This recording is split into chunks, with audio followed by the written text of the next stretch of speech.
স্বাভাবিক মানুষ আমার মনে হয় না যে ওটা দেখতে পাবে। মানে আমি পারতেছি না, আমার টোটালি ট্রমাটাইজ ভাই। আসসালামু আলাইকুম, সবাইকে শুভেচ্ছা। আমি আপনাদের মহিউদ্দিন রনি। একটা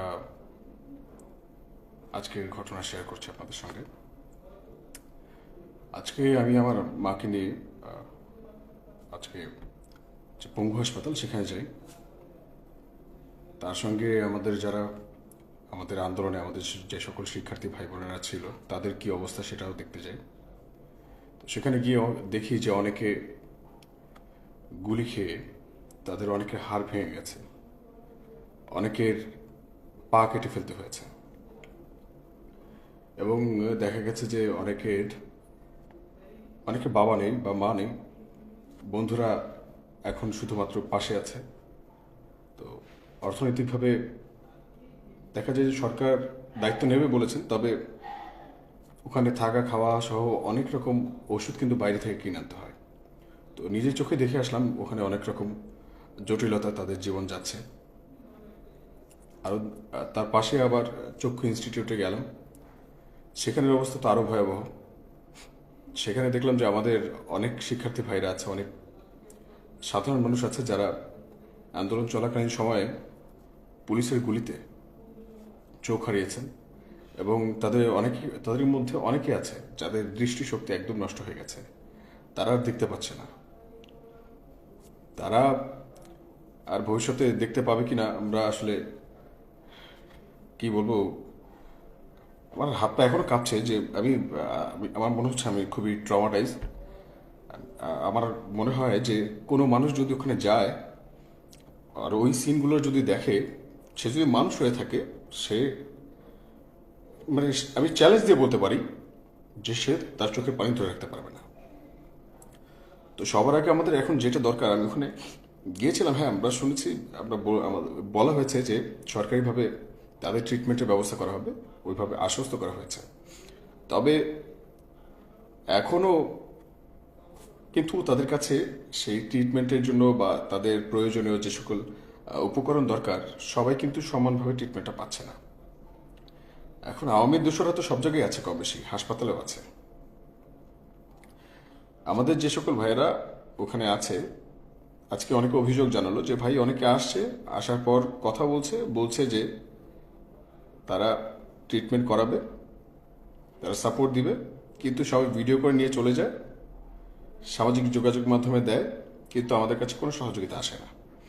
তো আপনাদের কাছে একটা অনুরোধ জানানোর জন্য, আপনাদের ভাই হয়ে, আপনাদের আপনাদের সঙ্গে আপনাদের সহযোদ্ধা হয়ে আপনাদের কাছে আমাদের অনুরোধ থাকবে যে এখন সব তাদের তারা যেহেতু তাদের জীবনের সর্বোচ্চ ত্যাগটা করে আজকে বাংলাদেশের এই স্বাধীনতা এনে দিতে তারা সক্ষম হয়েছে, স্বৈরাচারকে তারা বাংলাদেশ থেকে সরাতে সক্ষম হয়েছে। তো এখন তাদের প্রতি আমাদের নৈতিক দায়িত্ব রয়েছে। আপনারা প্রত্যেকে যে যেখান থেকে পারেন, আপনাদের কাছে হাত জোর করে অনুরোধ করব, মিনতি থাকবে, আপনারা অবশ্যই যদি সময় পান, একটু সময় যদি থাকে আপনাদের কাছে, আপনারা হাসপাতালগুলোতে একটু যাবেন, হাসপাতালে গিয়ে ওয়ার্ডে গিয়ে ঘুরে আসবেন। আপনাকে আমি বলছি না আপনি তাদেরকে টাকা দেন, আপনাকে আমি বলছি না তাদেরকে আপনি সব দিয়ে দেন, আপনার কিছু দিতে হবে না। আপনি শুধু তার পাশে বসেন, পাশে বসে 2 মিনিট কথা বলেন, শুধু একটু জিজ্ঞেস করেন ভাই তুমি কেমন আছো, শুধু একটু জিজ্ঞেস করেন যে তোমার কিছু লাগবে কিনা, একটু দেখেন না। মানে আজকে আমি প্রচন্ড ট্রমাটাইজ যে আমি, এটা কোনো সুস্থ স্বাভাবিক মানুষ আমার মনে হয় দেখে স্থির থাকতে পারবে যে কি অবস্থা, কি বিভৎস। মানে চোখ নাই, আমাদের ভাইদের চোখ নাই, চোখ নষ্ট হয়ে গেছে, তারা দেখতে পাচ্ছে না কোনো কিছু। তাদের গুলি খেয়ে মানে চোখ নষ্ট হয়ে গেছে চিরতরে, তারা কাউকে দেখতে পাচ্ছে না, তারা চিনতে পারছে না। আপনি আপনি আমি এখন আমরা অনেকে বিজয় উল্লাস করছি, আমরা দেখি অনেকে কনসার্টও করছি। তবে বাংলাদেশে আমি আমাদের যারা এখন এই আন্দোলনে, এই সংগ্রামে যে সকল ভাইয়েরা ভাই বোনেরা দৃষ্টি হারিয়েছে, তাদের ছাড়া আমি এটা বিজয় মনে করি না, এবং কোনো বিজয় উল্লাসে আমরা যেতে চাই না। এখন এই মুহূর্তে আপনাদের প্রত্যেকের সহযোগিতা দরকার। আমি বলছি না টাকা দেন, কোনো কিছু দেন, আপনারা শুধু তার কাছে যান, একটু পাশে গিয়ে বসেন। আমাদের এখন তাদেরকে দরকার, তাদের আমাদেরকে দরকার। এবং শুধুমাত্র আপনার আমার একটু সমর্থন, একটু তার সাথে 2 মিনিট করা গল্প, এটা তার জীবনে অনেক বড় একটা ইম্প্যাক্ট তৈরি করতে পারে। এটাও বলছি যে যদি দেখেন, এটা তো সত্য কথা, আমি আজকে যাওয়ার পর ওখানে দেখেছি যে সবাই যে প্রপার ট্রিটমেন্ট পাচ্ছে ব্যাপারটা কিন্তু এমন না।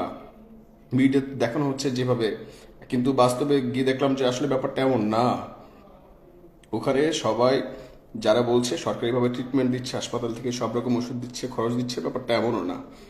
ওখানে যাওয়ার পর দেখলাম যে তারা অনেকে বলছে যে ভাই এখান থেকে আমরা ওইভাবে ট্রিটমেন্ট না পেয়ে আমাদের এই অবস্থা নিয়ে আমাদেরকে বাইরে যেতে হচ্ছে, বাইরে গিয়ে আমাদের মানে টেস্ট করাইতে হইতেছে, বাইরে গিয়ে আমাদের ট্রিটমেন্ট করে আসতে হচ্ছে।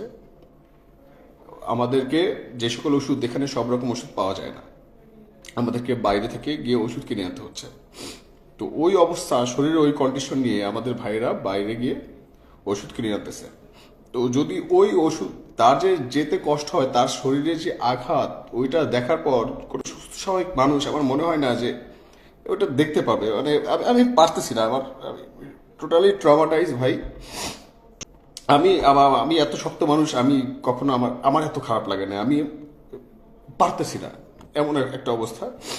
আপনারা যেভাবে পারেন, আগামীকালকে থেকে আপনাদের কাছে অনুরোধ থাকবে হাত জোর করে, যদি পারেন আপনারা তাদের কাছে যান, অন্তত একটা নাপার পাতা কিনে দেন।